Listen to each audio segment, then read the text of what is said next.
lórí ìkọlù tó ṣẹlẹ̀ ní Ọ̀yọ́ state mo fẹ́ kẹ́ wá lọ gbọ́ tí ohun tí bọ̀dá yìí sọ. Ẹ wo wọ́n tú àwọn àṣírí kọ̀ọ̀kan ń bẹ̀. Ẹ wo ẹnu tèmi kọ́ lẹ ti máa gbọ́ yẹn. Ẹ wo wọ́n sọ ọ̀rọ̀ débi pé yes mo ní èmi nìkan ni màá kọ́ ni màá gbọ́. Ẹ jẹ́ mú wá fún ẹ̀yin èèyàn mi náà kí gbogbo wa ṣe kí ni kí a jọ gbọ́ àti àwọn àṣírí tán tún bẹ̀. Ẹ jẹ́ ká jọ wá lọ gbọ́. Ṣẹ̀ríà ló fa gbogbo problem yìí o torí ṣẹ̀ríà ló máa fi ń gbalẹ̀ tó tání. Ṣé àwọn gbogbo bí Fúlàní ṣe ń pọ́ṣọ́nà àtàkù àwọn ẹ̀sìn tó ń wá sọ́mọ̀ ìlú tó máa lọ sí ìlú kan tó kàn máa yìn wọ́n bọ̀ wọ́n máa pa àwọn ìbámu wọ́n á kidnap àwọn èèyàn yẹn. Ṣẹ́gẹ̀ gbogbo bá yẹn ṣe yẹn ṣé ọ̀pẹ tí ilẹ̀ Yorùbá bá ti ṣẹ̀ríà state wọ́n ní gbogbo yẹn mọ̀ náà wọ́n ní gbogbo yẹn mọ̀ wọ́n ní gbogbo yẹn mọ̀ because automatically wọ́n máa fi tí ilẹ̀ Yorùbá ti di ṣẹ̀ríà state Fúlàní ló máa wà ní gbogbo power ṣẹ̀ríà court president governor everybody Fúlàní ló máa wà bẹ́ẹ̀. So tá a bá fẹ́ kí nǹkan tó ṣẹlẹ̀ l'Ógbómọ̀ṣọ́ àti àwọn nǹkan tó ti ṣẹlẹ̀ sẹ́yìn ní àwọn ìlú ibòmíì tá a bá fẹ́ kó ṣẹlẹ̀ mọ́ nǹkan tá a lè ṣe ni pé kí Yorùbá dìde kí wọ́n protest yẹn òun ló máa jẹ́ kí àwọn gọ́vnọ̀ yẹn àwọn local government chairman everybody kí wọ́n ṣètò tó yẹ kó ṣe àìjẹ́ bẹ́ẹ̀ ẹrù àákọ́ máa sọ ransom wọ́n á máa pa àwọn èèyàn wọ́n máa gbalẹ̀ bó ṣe ń gbalẹ̀ wọ́n pa àwọn èèyàn à ń sọ ransom wọ́n á gbalẹ̀ wọ́n pa àwọn èèyàn à ń sọ ransom wọ́n á gbalẹ̀ wọ́n pa àwọn èèyàn à ń sọ ransom. But the overall solution the overall solution to this problem like òun ló ṣíwájú you might not agree with me I'm not saying you agree with me but you are still going to come back and say Odisha said this. The overall solution to this problem is what? Yoruba land leaving Nigeria to form their own independent country. Because Nigeria is going to genesis problem. As long as Nigeria still remains Nigeria as a colony, Fulani will continue. They won't stop until they conquer the entire Nigeria. I'm telling you. It might sound like a joke to you. I'm telling you. Fulani wọ́n fẹ́ conquer ilẹ̀ Yorùbá and they have everything. They have everything they need to succeed. They have it. Fulani currently, they have everything they need to conquer Yoruba land easily. They have it already. They have the state resources, federal power. They have the federal might. Àwọn ni wọ́n control federal kini. And the saddest part of it, the saddest part of what they have, is the loyalty of our own Yoruba leaders. Fulani has the loyalty of our own Yoruba leaders. They control the media. Now, we can't say this. In the media, Yoruba journalists don't come in favor of Fulani. Fulani know one way Yoruba against Yoruba. If Yoruba wants to leave the country, they shouldn't allow the Kwara people to join because àwọn Kwara ara wa náà ni wọ́n àlè fún wọlé Yorùbá ní Kwara náà àwọn Yorùbá sì pọ̀ ń bẹ́ẹ̀ most of the Christians in Kwara State Ìlọrin especially Ìlọrin they are Yorùbás so we can't abandon Kwara. My advice to my friend is take their head before they take it. Yes, they don't turn Fulani. Not all of them. The thing is, they are mixed, but Yorubas are still majority in population in Kwara State. It's just media. Media don't just come and feel very grateful. Fulani don't come in Kwara. We're not important you. Wọ́n pọ̀ tó Yorùbá ń Kwara State o. We're not important. Even Ìlọrin gan tó jẹ́ strong with Fulani. Fulani pọ̀ tó Yorùbá ń bẹ̀. They're just loud because àwọn ọlọ́wà in power. So it's just psychological game. Don't play pẹ̀lú àlọ́ social media. Come and feel very pé Fulani ti gbà lọ́rin wọn gbà lọ́rin.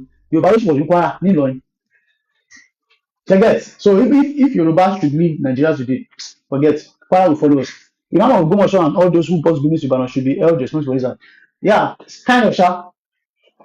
Because Imam of Ogbomoso, he has made it clear that he's a jihadist. He works for the Caliphate in Sokoto. And Gumi, only negotiator or terrorist. So Gumi, normally, if whoever Nigeria does, whoever Nigeria and Shisha as a country to a jail, where you big Gumi. But do you know, guys, you know the irony of it? I then full Lagos and they go fight you to end. when I have conversation with them about injustice, Fulani. So Gumi is a suspect. Gumi, see, let me tell you the suspect. Gumi and everybody that was at that meeting in Ibadan, where they invited Gumi, they supposed to arrest all of them. Say they get hands in that thing, and that Imam will be much also. Can you imagine? Gumi is working freely. Gumi, a negotiator for bandits, is working scot free. But in Kanu is in Sokoto. In Kanu, Mazin Kanu. Èèyàn tí kò pa ìṣiṣẹ́ rí Nnamdi Kanu kò pa ìṣiṣẹ́ rí Nnamdi Kanu Mazi Nnamdi Kanu kò pa ìṣiṣẹ́ kò pa rí wọ́n ní terrorist ni ọmọ ẹ̀yin wa jí ẹ gbọ́ ìjọba ẹni tó bá jẹ́ Yorùbá Hamzat Yomi ẹ̀ ìwọ́n náà wọ́n bẹ̀ Hamzat Yomi is a suspect because he was at that meeting. I'm not even sure that guy is Yoruba. I don't think Hamzat Yomi is Yoruba. I don't think so. Gumi is working scot free, but now Nnamdi Kanu is in prison. Do you not see Yoruba? I'm not sure that agbon, but Yoruba ti prove me. Pẹ̀lú àwọn tó ń ṣẹlẹ̀ lágbà tí mi ti gbọ́ nígbọ́ Yorùbá prove mi pé Yorùbá àgbẹ̀gbọ̀n a kò má Yorùbá gbọ́n ni. Àbí kí n sọ pé bí ibi tá a gbọ́n sí kọ́lé ẹ̀ka gbọ́n sí. Àwa Yorùbá ibi tá a gbọ́n sí kọ́lé ẹ̀ka gbọ́n sí. Nnamdi Kanu ọmọ Igbo ó jà fún pé òun fẹ́ káwọn Igbo kan ṣe kíni kí wọ́n kó Nàìjíríà. Pé àwọn Fúlàní pa wọ́n. Pé àwọn Fúlàní pa wọ́n. Pé àwọn Fúlàní pa wọ́n.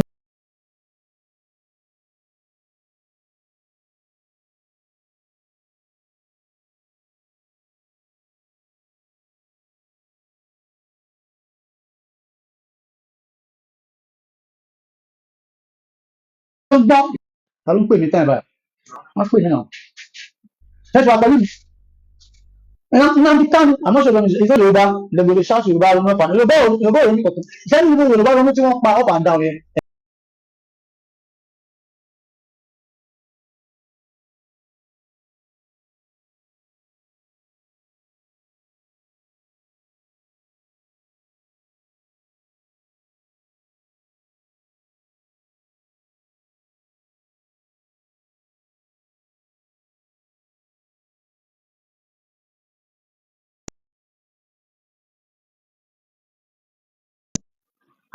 Ẹ má bínú láre mi mọ̀ bí ẹ̀ ń gbọ́ mi o.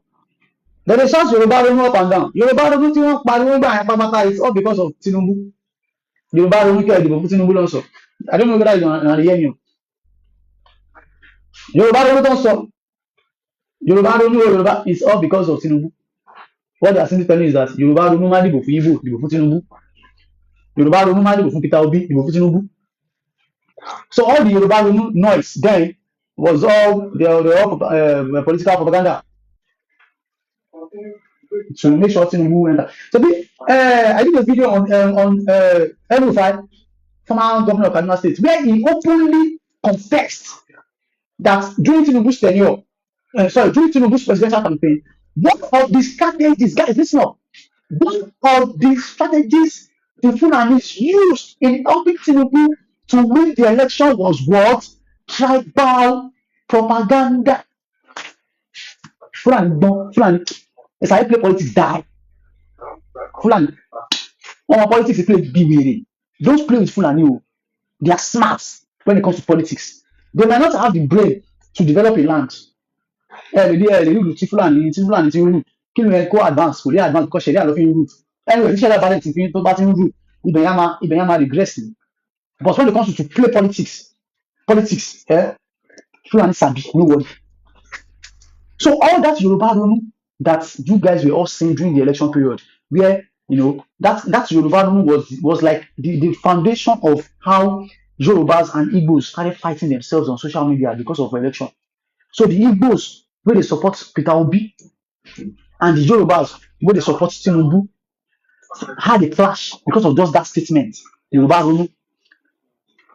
So Yoruba Ronu was simply to tell Yorubas to Ronu and vote their brother who is a Yoruba man as president, because their brother who is a Yoruba man was seeing signs that Peter Obi will win the election. and he's desperate, he wants to be president. So they use every means possible to manipulate the people's mind, to deceive the people into voting Tinubu. And one of the strategies they used was the tribal strategy. He's a Yoruba man voting. He's a Yoruba man. He's a fellow Yoruba man voting. Don't vote Peter Odu. So Yoruba Odu is not a legitimate statement. It's a rubbish statement for idiots. She understand? Now, ẹ máa wo ibi tí Fúlàní ti lò wá o. Kẹ́lẹ́ mọ̀ pé àwọn Yorùbá leaders wa, ìkà ni wọ́n o. Ìkà ni wọ́n. Ibi tí Fúlàní já wèrè dé. Ibi tí Fúlàní já wèrè dé. Mazi Nnamdi Kanu tó yẹ pé Buhari ló arrest ẹ̀. Buhari ló arrest Mazi Nnamdi Kanu kékeré o. Buhari, a Fulani man, ló arrest Nnamdi Kanu. And Nnamdi Kanu wà ní under custody. Ó wà incarcerated nínú ìjọba Buhari fún bẹ́ẹ̀ tó wà ní ọ̀dọ̀ bí 5 years. Tó kàn pààrà ilé ẹjọ́ tó pààrà ilé ẹjọ́ tí Supreme Court sọ pé Nnamdi Kanu ò ṣe anybody kọ́ sílẹ̀. But Buhari pé sẹ́ẹ̀. Buhari ní pé sẹ́ẹ̀. Òun ò ní filẹ̀ sẹ́ẹ̀. Òun ò ní filẹ̀ sẹ́ẹ̀. Buhari ò filẹ̀. Buhari tó arrest tiẹ̀ tó arrest Nnamdi Kanu kò ní sùúrù. Buhari was not able to compromise the Nigerian judiciary to send Nnamdi Kanu to jail. See, look at this pattern. Nnamdi Kanu was arrested by Buhari. He was captured by Buhari. Buhari tried to use the judiciary to imprison Nnamdi Kanu. And I will tell you about it. Go. They tried to imprison Nnamdi Kanu, but the court said no. You cannot imprison Nnamdi Kanu because he is not guilty. During Buhari's time. But instead of Buhari to release Nnamdi Kanu, he disobeyed the court and kept him in jail. But ìgbà tí brother tí wàá máa débẹ̀, ìgbà tí Tinubu máa débẹ̀, kò tẹ́kì Tinubu ní ọdún kan. Wọ́n gbé Nnamdi Kanu lọ sí court. Ọ̀rọ̀ lọ sẹ́wọ̀n ìgbèrè. Can you see what's happening? Fulani, on make sure. Oh God. Yoruba leaders. Go. Fulani dey ensure wípé a Yoruba president ló rán Nnamdi Kanu lọ sẹ́wọ̀n. Nǹkan tí Buhari ò ṣe fún almost 5 years. Pẹ̀lú bí Nnamdi Kanu ṣe wà innocent. Buhari couldn't jail Nnamdi Kanu, couldn't send him to prison. Buhari couldn't. But Tinubu reach there, he no reach 2 years. He don't send Nnamdi Kanu go prison. And some of them already to what was today. It was a Yoruba judge that sentenced Nnamdi Kanu to prison. A Yoruba judge under a Yoruba ruled government sent Nnamdi Kanu to prison. Kí ló gbé Fulani fẹ́ achieve pẹ̀lú kìíní yẹn? Abẹ́rẹ́ pé Fulani ò lọ́wọ́ ní bó ṣe compromise Yorùbá láti rán Nnamdi Kanu lọ sẹ́wọ̀n. Tí Fulani bá ń rán Nnamdi Kanu lọ sẹ́wọ̀n, resentment máa wà lọ́kàn àwọn Igbo against Buhari. Wípé Buhari ló wà níjọba nígbà tí wọ́n rán brother wa lọ sẹ́wọ̀n. But as bí Yorùbá ṣe rán Nnamdi Kanu lọ sẹ́wọ̀n yẹn, ìwọ̀nba hatred tó kọ̀ wà láàrin Igbo àti Yorùbá ó ti increase báyìí. Gbogbo ọ̀nà tí Fulani gbogbo ọ̀nà tí South máa fi wà divided, tí Yorùbá àti Igbo fi máa wà divided, òun ni Fulani máa always wà ní country yìí. Because Fulani ti mọ̀ wípé the only thing tó lè gba agbára lọ́wọ́ wọn, the only thing tó lè gba agbára federal might lọ́wọ́ Fulani ní country yìí, òun ni tí Yorùbá àti Igbo tẹnu wọn bá kù. And that is one of the solutions tó wà nílẹ̀ o. The Fulani, the northern hegemony, àwọn Fulani hegemony nothing. They need the South to be divided so they can continue to wield power, especially that federal power. If the South is united, that is, if an Igbo man and a Yoruba man are united, Fulani will not be able to control us. They will not be able to penetrate us. Think about it. So what did Fulani do? They made a Yoruba man jail Nnamdi Kanu so as to continue to fuel that hatred that is between Yorubas and Igbos. So tó bá dọ̀la ń sìn yìí, àwọn Igbo, they will always remember that it was during Tinubu's tenure that Mazi Nnamdi Kanu was sent. Mazi Nnamdi Kanu was sent to jail. Lies. We Yoruba don't need Fulani help to get rid of. We don't even need their help. I didn't say anything in regards to that. I didn't say anything in regards to that. You don't need their help. We Yorubas can deal with anybody. But unfortunately, Yorubas and Igbos are in the same region in Nigeria. We are in south. We are in the same south. So we have no choice. Igba Kara Uniwa for Yoruba Nation. One of the ways we can defeat Fulani, one of the ways we can defeat Fulani in this country is by having a united south. We Yorubas, Igbos, and others, we are too divided. And what divide us? Politics. Politicians are the one dividing us. I'm talking about Yoruba and Igbo citizens now. If we want to defeat Fulani, because we need to first understand that Fulani are our problem. If defend them, we need to work together. If we work together, defend Fulani, we will separate later. Because some believe they nothing concerned with anybody, whether Igbo. I'm more concerned with my own race, which is Yoruba. But we and the Igbos, we are in the same south. Igbos southeast, Yoruba southwest. The Fulanis that are giving us problems, they are from the north. Imagine, make north as sophisticated, as intellectual, intelligent as Yorubas and Igbos are, as brilliant as we are, go to anywhere in this life, Igbos and Yorubas are excelling in all professions. You want to see Fulani anywhere, go and check it. Yorubas and Igbos, brilliant race, and but we are in the same south, and Fulani still they enter us. Fulani still they penetrate us. Yes, I wish we can all of us on our first meet. Igbos can go back to your region there, 1,000 kilometers. That's where they go. My own greatest wish is that before any where Igbo Abi Fulani Abi anything will enter Yoruba land, they just get international passport. We guys they give them say I don't know whether na visa, anything. I don't even want them to have free access to Yoruba land. I want you to get it very clearly. I want Yoruba land to be advanced to a stage whereby even if Igbos will come and we relocate to our land, or should I say we migrate to our land, then we process their papers. I don't hate Igbos. I don't hate Igbos. I love them. They're not doing me any bad now. Which bad they do me? They're not doing me any bad.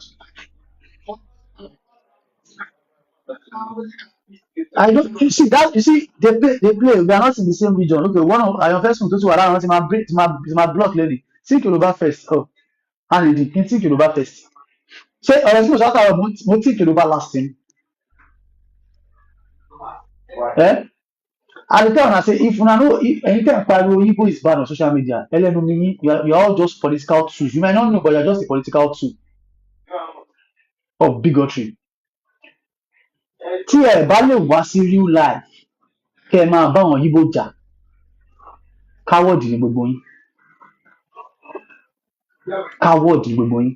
No matter how bad you guys want to make it look like. Yeah, who is that guy? That unfair guy. Igbos and Yorubas are not enemies. They might not like themselves because of maybe whatever differences so on there.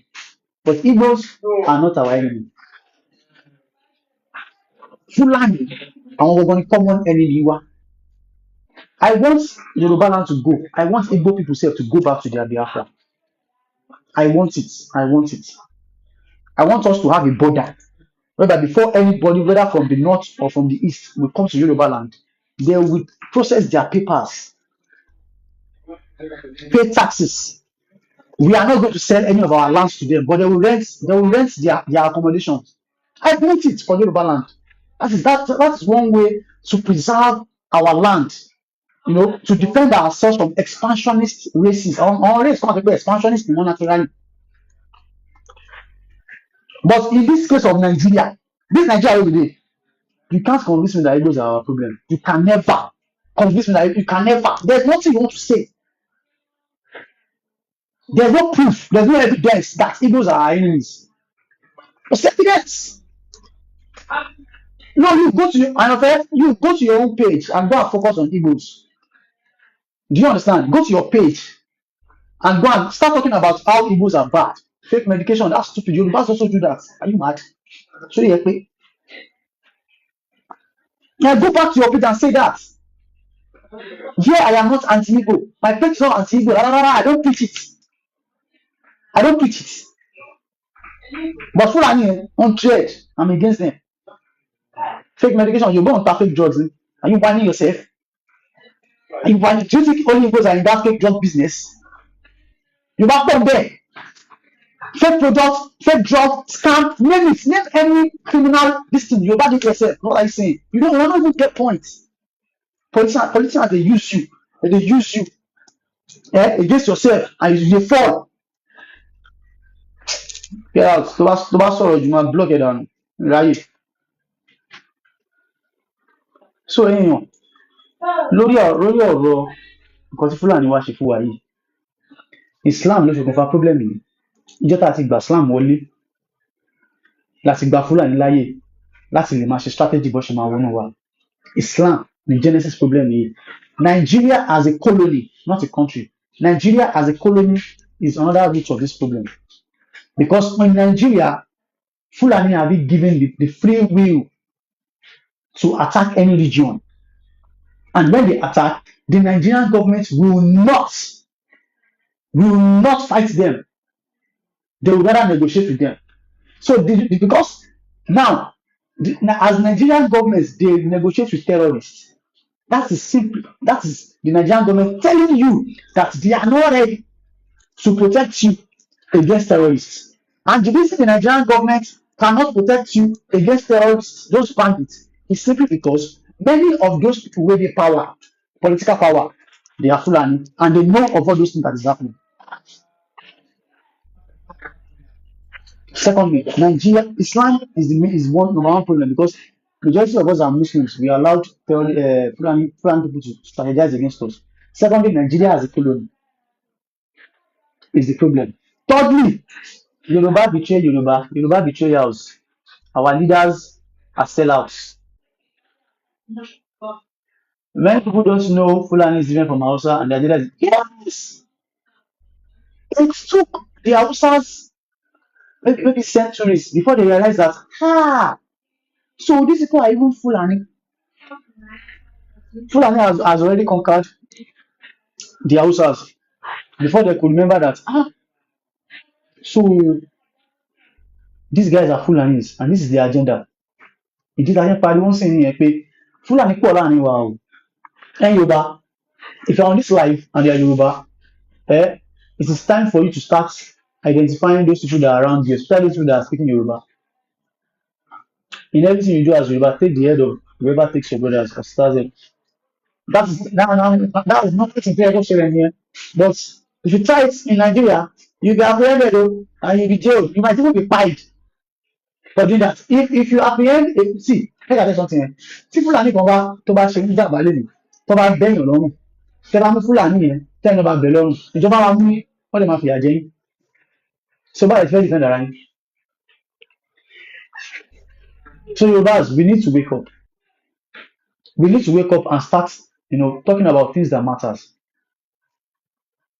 The biggest solution, the best solution to all of this is Yoruba leaving Nigeria to defend themselves, to form their own country, have their own army, have their own everything, so that they can defend themselves. Because Yoruba cannot defend themselves under this Fulani government.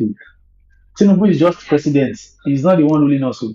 He's answerable to Fulani cabals and the British, the West.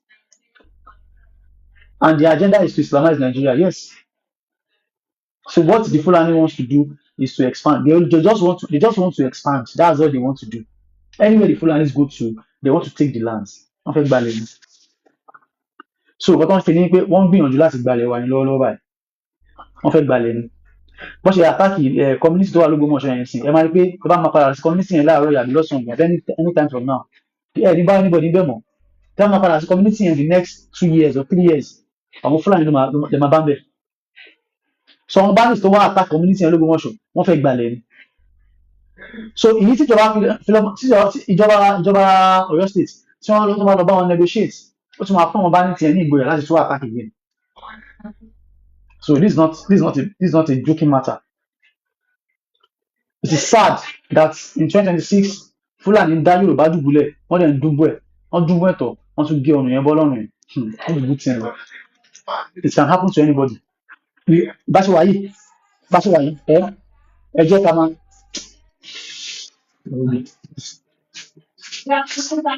too so why you dey shout like that you know say na office be this place àwọn Igbo tá à ń sọ náà nìyẹn wọ́n láwùsì ní èrè ẹran ni wọ́n ẹran làwọn ọmọ Igbo ẹran ni wọ́n so ẹran mi kò jẹ́ bó ṣe jẹ́ nínú olú ọ̀rọ̀ yìí I've established in this life that Fulani ló ń dá wàhálà mọ́ nílẹ̀ kó tó jìnnà. They have their networks everywhere. All the imams in Yoruba lands are Fulanis. Have you seen any imam come out to condemn the terrorist attack? You won't see that because they all know what's going on. Do you understand? So if we want all of this to stop, we are Yoruba foolishes, so some people call Buhari, they claim to be Yoruba. We can identify we can identify them by name. See okay now guys, let us stop, guys. We are in Yoruba land now. We are in the stage whereby we need to start identifying ourselves now. Yeah, this is very, very important thing. I forgot to talk about it since. Yorùbá, àsìkò tá a wà yìí nsìn, àsìkò tí a gbọ́dọ̀ máa dára wa mọ̀ láàrin ara wa ń sìn lélẹ̀ láwa yìí. Àsìkò tá a gbọ́dọ̀ máa dára wa mọ̀ láàrin ara wa láwa yìí because mi ní parọ́ fún yín púpọ̀ náà Fúlàní wọ́n ń jórúkọ Yorùbá o wọ́n dẹ̀ gbọ́ Yorùbá bí wèrè. In fact wọ́n máa yẹn ni pé wọ́n lè gbọ́ Yorùbá ju ìtẹ́jẹ́ Yorùbá gan. So we need àsìkò tá a wà yìí we need to be very, very sensitive. We have to be very, very sensitive in our surroundings. So we need to learn how to identify ourselves. Kò ń ṣe gbogbo èèyàn tó bá ń sọ Yorùbá tó dúdú bí Yorùbá tó dẹ̀ ń jórúkọ Yorùbá àbí tó sọ pé òun wá láti ilẹ̀ Yorùbá ó ní Yorùbá o. So nígbà tí èèyàn bá pera ẹ̀ ní kinní kan Abdullahi Ọláyẹmí Sakiru tó dẹ̀ ń sọ Yorùbá lẹ́nu ṣé àwọn pé bó ń jẹ́ Ọláyẹmí yẹn you would think that he is Yorùbá but you be surprised that he is not Yorùbá. So one of the tricks, one of the strategies of the Fulani is that they adopt our names to deceive us into thinking they are one of us, they are part of us. Especially those are our imams, they are not Yorubas. So àsìkò tá a wà yìí, a ní láti máa ṣe ìdánimọ̀ fúnra wa tá a bá ti ń pàdé ara wa. And there's only one most of our mothers have. Yes, àwọn Fulani wọ́n ti fẹ́ Yorùbá púpọ̀ náà, wọ́n ti fẹ́ àwọn obìnrin wa púpọ̀. Táwọn ọ̀dẹ̀ mọ̀ wípé wọ́n lájẹ́ndà.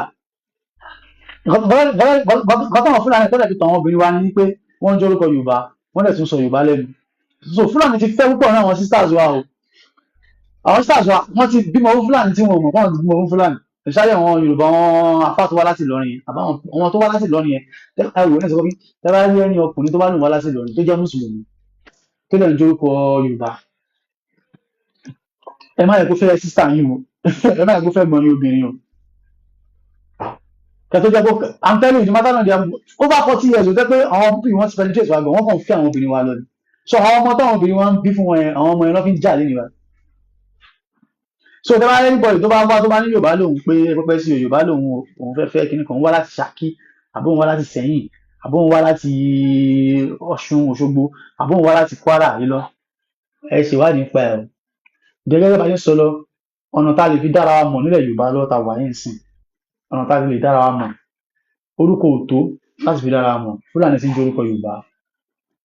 Èdè sísọ lẹ́nu kò tó láti fi dára wa mọ̀ torí Fúlàní gbọ́ Yorùbá.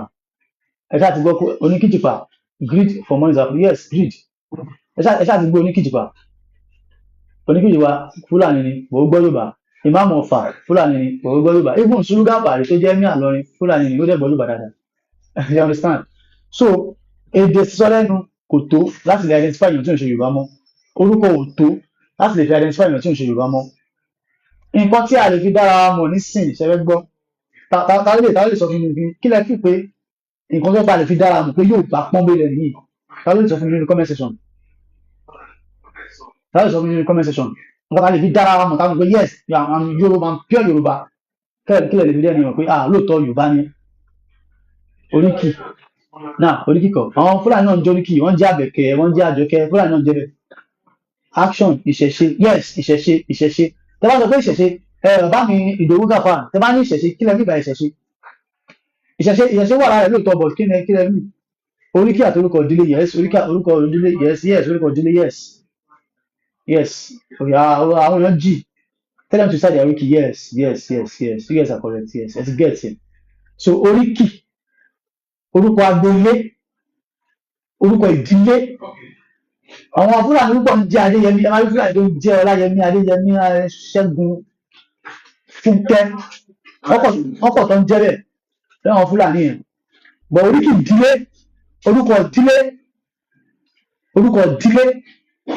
ìdílé agboolé lọ́nà fún ẹ̀jẹ̀ ìṣe Yorùbá o agboolé òye tí wọ́n lẹ̀ Yorùbá ẹgbẹ́ tó bá ní Yorùbá lòun ẹgbẹ́ tó bá ní andi oṣàdáhùn yes tó bá ẹlòmí lè parọ́ ní ọmọ agboolé ibìkan lòun tó bá lókè agboolé òrìṣà olóńbọ̀n dìde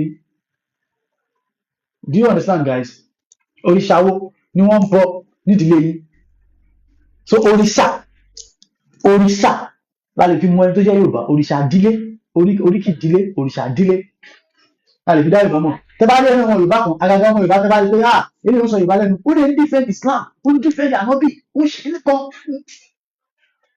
tẹ́ bá wá lè dáadáa fúnra ẹni máa jẹ́ ó lè máa jẹ́ orúkọ Yorùbá o but ẹni pé is always defending Islam gbogbo àwọn ètò ìkàtí àjọjọ yìí òun ò jí ẹgbà bẹ́ẹ̀ Fúlàní nìkan ṣe Yorùbá so the only way that if you da Fúlàní wọn náà ni wọ́n á sìn it is not by their names o it is not by how they speak Yorùbá how fluent they are in Yorùbá language no it is by their orúkọ agboolé and their oríkì agboolé a Yorùbá man today to prove that you are truly Yorùbá you need to be able to point at your agboolé báyìí pé ọmọ ìlú báyìí níbí èyí báyìí ní agboolé mi kò possible ká kẹ́ni yẹn lọ ságbóolé ẹ̀ kọ́ lọ́wọ́ dáhùn. So guys, be very, very observant in public. Not everybody that speaks Yoruba is Yoruba. Tẹ́bá rí pé nìyí Yorùbá ni, ó dẹ̀ máa ń defend Islam. Because normally there's one thing about Yoruba Muslim is that kò sí Yorùbá Muslim kan tẹ́ ẹ fẹ́ rí tí ó yẹ pé kò ní soft spot fún ìṣẹ̀ṣe no matter what. You hardly see a pure Yoruba person defend Islam with their might. Except àwọn àlùsùnà the way táwọn yẹn ṣe máa ṣe brainwashing they will brainwash you to hate anything Yorùbá totally no tẹ́bá rí Yorùbá mi tó jẹ́ àlùsùnà ìyẹn ya wòlé yẹn tẹ̀lé ẹbí Yorùbá mọ́ but púpọ̀ náà but kò ń ṣe Fúlàní o but Yorùbá tó ti gba Sunni sect of Islam ni ẹni Yorùbá tó bá jẹ́ àlùsùnà ọmọ wọ́n máa ń ya òrìrì gan ọ̀gbọ́n ọ̀gbẹ́ni tí o thank you jare God bless you to bàbá mi Àlùkò Ìṣíàkà so the only way tí Yorùbá fi lè dára wọn mọ̀ báyìí is through orúkọ agboolé àti òrìṣà almost òrìṣà tó ń bọ́ ìdílé wọn. ẹ take picture ibẹ̀ ẹgbẹ́ sórí ẹgbẹ́ social media. èmi ti kúrò ń bẹ̀rẹ̀ ọkọ̀bìnrin lè mi mo ní láti report location yẹn náà mo ní láti lọ kiri káwọn aráàlú yẹn wà they will now saw the àwọn ilé wọn yẹn Mr. Man ẹ wò ó Nàìjíríà ò rí bẹ́ẹ̀ yẹn o Nàìjíríà ní tó ṣe wípé àwọn Fúlàní gbé ẹran wọ́n kó màálù wọn lọ sórí ilẹ̀ èèyàn wọ́n dẹ̀ wọ́n wú ẹ̀gẹ́tẹ́ nìyẹn as in at the point of harvest wọ́n dẹ̀ harvest oko ẹnìyẹn wọ́n feed àwọn màálù yẹn those guys they came and fought the Fulanis went to report to the police and the police came to arrest those people àwọn Fúlàní yẹn dẹ̀ padà lọ sórí oko ẹnìyẹn you fight the police ẹ máa bá ọlọ́pàá yẹn jà ayé ọlọ́pàá yẹn máa bàjẹ́ ni ẹ máa bá ìjà náà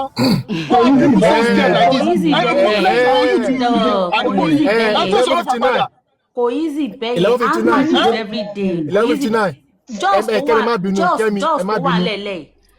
Kẹ́mi ẹ má bínú ẹjọ́ 11:59 ṣé nǹkan tẹ́ sọ yẹn ṣebí nǹkan tí mo sọ fún host lẹ́ẹ̀kan ẹni yẹn that is one ẹni tẹ́ni fẹ́ join Yorùbá àti Igbo papọ̀ see let me tell you Bayo Ananuga categorically said it ó ní pé let this be the last time that Igbo will intervene in Yoruba politics. Bayo Ananuga does not represent Yoruba land. Bayo Ananuga is who is Bayo Ananuga again? See, let's go to Eddie, Baba, see. Politics. ẹ má ṣe mistake o. Ṣẹ́rí tabajọ ni Tabajo ni nǹkan, allow like that. So if you want to doesn't mean that you play in our politics. So so even if we want to unite, we should respect our borders. We don't have to allow them in our politics. Àwọn governors, àwọn tèmi expect kó sọ̀rọ̀ nìyẹn. And I am so disappointed. In fact, at this point, I am scared to be in Nigeria. Àwọn youth, okay, now I get another example. Let me tell you guys something. Okay. No society is more powerful than youth. Ṣẹ́rí nísìn àwọn ọba yẹn àwọn àgbàlagbà wọ́n ti ń lu ọpọlọ wọ́n ti ń fún yín chance bẹ́ẹ̀ get ẹ̀ àwọn ò lè sọ̀rọ̀ because ẹ̀rù ń bọ̀ wọ́n tí youth bá mobilize every youth like youth of every community tí ogun bá jáde síta lẹ́ẹ̀kan náà wúwo kò sí kankan tó fẹ́ ṣe ẹ̀rọ tiwa la máa gbọ́. Okay. Everybody kò jáde but most of all these things owó lẹ́gbẹ̀ẹ́. Any sùúrù ẹ jẹ́ kí n chip in something. Because you any to come out now and start protesting against this. Ṣé mo pé nǹkan kan ṣẹlẹ̀ ní Jos ṣebí à ń gbọ́ news nǹkan kan ṣẹlẹ̀ ní Jos a community in Jos tó ṣe wípé àwọn Fúlàní máa ń lọbẹ̀ lọ pa wọ́n àwọn youth yẹn dìde wọ́n dẹ̀ jà and because of that àwọn Fúlàní yẹn wọn ò lè lọbẹ̀ mọ́ ṣé mo pé the next thing àwọn soldiers lọbẹ̀ yẹn wọ́n dẹ̀ lọ arrest àwọn guys yẹn ṣé mo pé ìkan nínú wọn was sentenced to death. Tonight, calm down. Calm down. You hear this thing. Now, why you need to fight with that? Are you getting me? They sentenced the guy to death. Àwọn yòókù wà ní prison. Later, ṣé mo pé there was also an appraiser there again by the Fulanis ní just nínú ọdún yìí. Ṣé understand? After that, ṣé mo pé àwọn guys kan àwọn youth now wọ́n dìde wọ́n wò pé kí làwọn máa ṣe. Àwọn tó ní ìmọ̀ tó ń ti lọ school they started producing guns and stuff by themselves. Àwọn soldiers ò lọbẹ̀ nígbà táwọn guys yẹn tí wọ́n ń jà ọ́. Ṣé understand? Wọ́n help wọn. But ṣé mo pé àwọn soldiers yẹn wọ́n dẹ̀ lọ fish àwọn guys yẹn out nínú ilé wọn because wọ́n gbọ́ fìrìfìrì pé wọ́n produce the ammunitions. Wọ́n parade àwọn guys yìí báyìí. Wọ́n ò jẹ́ kó gbẹ́ rárá. Ordinarily when you are being arrested ó máa léyìn oṣù téèyàn máa lò ní police station wọ́n gbé àwọn guys kirikiri prison straight. Mr. Idi calm down ẹ kí mú ìpadà wá sílé. Ṣé ẹ lè gbé sójà sọ́dọ̀? Ẹ kí mú ìpadà wá sílé ṣé mo fẹ́ nígbàdàn bíbá yìí wọ́n ní Kẹ́mi nígbàdàn bíbá yìí recently. Yes sir. Tí àṣírí Fúlàní kan tó fi pápá ìyá àgbàlagbà lò tó wá kúrò ìyá ẹ̀. Ṣé mo rí pé Fúlàní ọ̀rọ̀ mi ọ̀padà mú létà ni wọ́n ń gbé wípé wọ́n wá látàbí já wọ́n wá àrẹ́sì àwọn tí wọ́n fún Fúlàní yìí. Yes. Wọ́n wá àrẹ́sì nílẹ̀ Yorùbá nígbàdàn lẹ̀ ní yes. Ṣé mo lè sọ̀rọ̀? Okay, pẹ̀lú sọ̀rọ̀ ìjọba kìíní Ọláyíwọlá Bọ́sẹ̀ ẹ̀ka fún ọ ní 5 minutes kọ́sá ìjọba Ọláyíwọlá Bọ́sẹ̀ ẹ̀jọ̀ Ọláyíwọlá Bọ́sẹ̀ kí ìjọba ń sí. Ẹ kúrò lẹ́nu mi. Mo kí ẹ kúrò lẹ̀. No, ẹ jẹ́ kí Ọláyíwọlá Bọ́sẹ̀ sọ̀rọ̀ nù ẹjọ́ láti wọ́n ti fẹ́ sọ̀rọ̀ tipẹ́tipẹ́. Ẹ̀lẹ́ kúrò lẹ̀. Ṣé ẹ̀ ń gbọ́ mi? Ẹ kúrò lẹ̀. A gbọ́ yín. Ṣé rí ọ̀rọ̀ Fúlàní yìí? Ó ń ṣe ọ̀rọ̀ àwa ara wa mọ́. Ṣé nǹkan tí mo sọ yìí kì í ṣe ọ̀wọ́rọ̀ àwa ara mọ́? Ṣé rí tá a bá ní pé ká dìde ká jà pẹ́tọ̀ wa ká ṣe kíní kan is a lie. The order is not even from Tinubu and sọ̀rọ̀ mi yé yín. The order àwọn tó fún wa ní independence wọ́n make sure wípé wọ́n join Hausa pẹ̀lú wa confident bí wọ́n ṣe welcome wa from the beginning of the day they were already planned. It's not today matter at all. When it's just the time they will use them. Ṣé mo pé tẹ́ bá nípa ẹ̀ ní nǹkan tó bá ti tó time lè máa lò. They were already planned to use them as a weapon for us. The only thing tó mú wọn mú ní power ni wípé náà ṣàfihàn president yìí is their toy. Ṣé mo bẹ́ẹ̀ is their puppet. And is the powerful person in that party. Tẹ́ bá ti sọ̀rọ̀ máa rí pé gbà tí good luck ló wà mẹ́rin kan fẹ́ máa dà. And àwọn tó ń lead wa wọn ní fẹ́ kí nǹkan dà.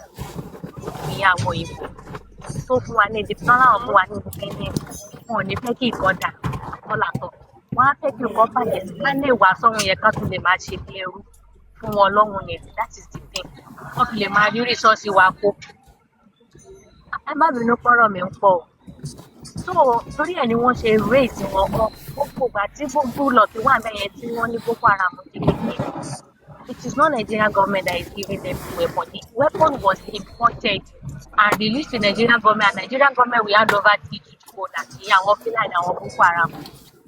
Ṣé bá rántí Trump sọ́ngbà kan ó ní owó tí wọ́n kó wá sí Nàìjíríà tí wọ́n láwọn fi ń sponsor ṣé UNICEF kan lówó yẹn ni pé wọ́n fi ń sponsor Boko Haram kí làwọn èèyàn sọ wọ́n ní irọ́ ni. That man is telling the truth. That man is saying the fucking truth. Ìgbà tó yá tí Tinubu tó jẹ́ ọ̀gá àwọn APC tó jẹ́ puppet wọ́n ti síwájú ìyẹn ti Buhari síwájú kí náà ṣe ń gbà yẹn wọ́n pa àwọn èèyàn máa yẹn tó wá jẹ́ Tinubu ni ó lọ make a deal ní o president tó ti yẹn is not a little way òun ni bàbá yẹn rìn o èrè tí máa yẹn rìn tó fi di president kò kí ń ṣèrè kékeré o máa yẹn lọ make a deal lámọye deal to make it to be the president so definitely first time mú ẹ second time mú ẹ láti máa experience bandit ẹ má sọ wípé kò sí ẹ wá sọ tàwọn ọba jẹjẹta ló fìdí ọba Tinubu ló fìdí àwọn ọba ẹ wá ní kí n sọ fún yẹn sọ pé ibo láti gbogbo àwọn fáfù pátápátá tó wà ní ibo láti Tinubu sí wọn ti sọ fún ọtí ẹ pa ẹ má jẹ́ kí n parọ́ fún ẹ bá mọ̀ even mo lè ní pé Yorùbá ẹ má sọ bínú Yorùbá ni mí ọmọ Yorùbá ni mí o Yorùbá ò mọ ráìtì wa tẹ́ bá mọ nǹkan tó ṣe ipò tí Tinubu lásán tí ò handle àtẹnẹbí ti ṣe fún àwọn yìí ọ̀nà tó ṣe fún wọn àti treatment lọ fún wọn.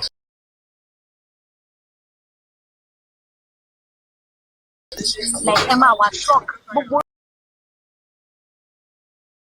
street náà bú nílé ọ̀nà yẹn wà káàdì lẹ́kọ̀ọ́ tí mo sọ yẹn gbogbo àwọn káàkiri ti bẹ́ẹ̀ sọ yìí tí wọ́n máa fi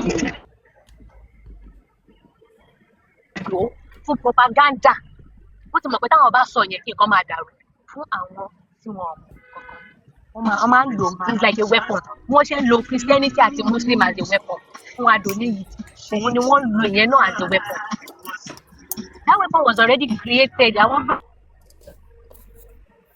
government wà ní òun lọ́rọ̀ yẹn wọ́n kàn take advantages sí weapon yẹn so ipe Fúlàní máa ṣe ó máa cool down.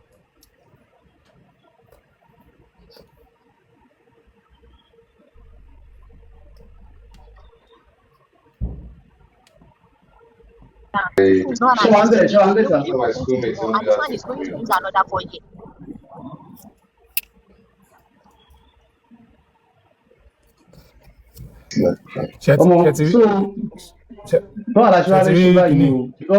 Ṣẹtiri kìíní ẹ̀gbọ́n ṣẹtiri kìíní Fúlàní wọ́n ti rí nẹ́tọ̀kì ń gé yín mama. Nẹ́tọ̀kì ń gbé yín sáré tẹ́lẹ̀ ní ìfẹ́ láyé sọ̀rọ̀. ní last week ní ọ̀dọ̀ máa tó wá sí ilẹ̀ Ìgbò tó wá sọ tó wá máa yẹn ẹ jẹ́ kí n believe yìí tó bá gbọ́ pé Yorùbá Ìgbò wọ́n yẹn. wọ́n tẹ̀mí ni. Yorùbá Ìgbò wọn support ẹ̀ Ìgbò mọ́ bí tó àwọn Ìgbò Yorùbá ò support ẹ̀ mọ́ tó àwọn Ìgbò torí pé kò tọ́jú àwọn Yorùbá bó ṣe tọ́jú wọn níbí báyìí bó ṣe fáwọn yẹn lówó kò fáwọn Yorùbá ò mọ right wọ́n support ẹ̀ torí pé ọmọ ìlú wa ni kò dẹ̀ fún yín ní nǹkan kan bọ́n máa yìí ó dẹ̀ lọ ń ṣe síbi tí àwọn tí ò jọ ọmọ ìyá ó dẹ̀ lọ ń ṣe síbi ó láìkí wọn wọ́n láìkí ẹ̀ pa ẹ má jẹ́ kí n parọ́ fún yín fún pàápàá yẹn tẹ́ rí nílẹ̀ yìí kò yẹn. wọ́n tún mo ní kí n sọ nìyẹn pé kí ẹ tẹ̀lé mọ̀ pé. Ṣé mo lè sọ̀rọ̀? Ọlámídé à ń gbọ́ yín. Ẹ káàsán, ẹ kú àtàárọ̀. máa yẹ kò sinmi kò wó every time ló ń travel. Ọláyíwọlá nẹ́tọ̀kì yẹn slow gan-an. nípa tẹ́mi ní kí n sọ nìyẹn ọkọ tẹ bá rí sọ sí o. ọ̀rọ̀ ẹ ṣe. Ṣé rí tọ́wá ní ká wo kínní yìí ó ti kan everybody ta ó ti kan everybody látọ́ gbọ̀ngbọ̀n. Solution ni kílẹ̀ Yorùbá ká wá torí nísìnyí báyìí kò tí ì kẹ́yàn wá la fi ń wò pé kíní yìí ó dà pé ó sì rọrùn dẹ́dẹ́ nísìnyí báyìí wọ́n ti dé gbogbo èmi ní gbogbo Ògbómọ̀ṣọ́ kankan wọ́n ti débẹ̀ tá a bá fẹ́ bọ́ ní ọwọ́ àwọn Fúlàní yìí àwọn gbogbo àwọn bandits yìí káàtì ọkọ̀ sọ̀rọ̀ alọ́kànná àti Muslim àti Christian àti oníṣẹ̀ṣe ká kọ́kọ́ rí wa bí ẹyọ kan pé yá ọmọ ìyá kan náà ká kóra àjọ báyìí torí àwọn gọ́fìmẹ̀ntì wa yìí nǹkan tí àwọn ń tànkẹ̀lẹ̀ ní tiwọn ni pé káwọn wọlé ìdìbò nìkan làwọn wà after election pé káwọn débi táwọn lọ ní wà after tán bá wọlé tán gbogbo irú ẹ̀ṣẹ̀lẹ̀ ńlọrin promise tán fún wa ní Ghana promise tán fún wa bẹ́ẹ̀ ni gbogbo promise tán bá tán promise pé àwọn máa ṣe fún wa táwọn bá débẹ̀ wọn à lè ṣe fún wa mọ́ wọn à ní lè ṣe mọ́ so kárí wa lọ́kàn káàtì ọkọ̀ ẹ̀sìn kárí wa lọ́kàn káàtì ọkọ̀ yọkùn bẹ́ẹ̀ náà káwò kó yá ìwọ yíbò lọ sí ìlú ẹ̀ nǹkan tó fi ń gáìdì tógun bá dé nǹkan tó fi gáìdì ààrẹ lọ gbà wá kó kọ́kọ́ ní kí àwa Yorùbá náà tá a jẹ́ Yorùbá nǹkan tá fi gáìdì ara wa tógun bá dé àti mùsùlùmí àti Christian àti oníṣẹ̀ṣe nǹkan tá fi gáìdì ara wa kí gbogbo aká kọ́kọ́ ní ná gbogbo àwọn pípù yìí sanwó pọ̀ tó gbogbo Yorùbá tá a bá kóra jọ wọn àpọ̀ tó wà dá. nǹkan tẹ̀sán yìí wà lè pọ̀ sí i pé wọ́n wà nílẹ̀ tán máa dàrin yírú wọ́n máa dàrin yírú nǹkan tẹ̀sán yìí ò lè pọ̀ sí i wọ́n máa dàrin yírú dì mọ́. wọ́n bá ti fẹ́ wọn ṣe onídìríkà ráìsì mẹ́ta wọ́n ń bọ̀ wá dàrin yírú ni with 3 dirikas of rice wọ́n ń bọ̀ wá da gbogbo ẹ̀rú ẹ̀dẹ̀ máa rò bí ara yín ni wọ́n tán máa support yín.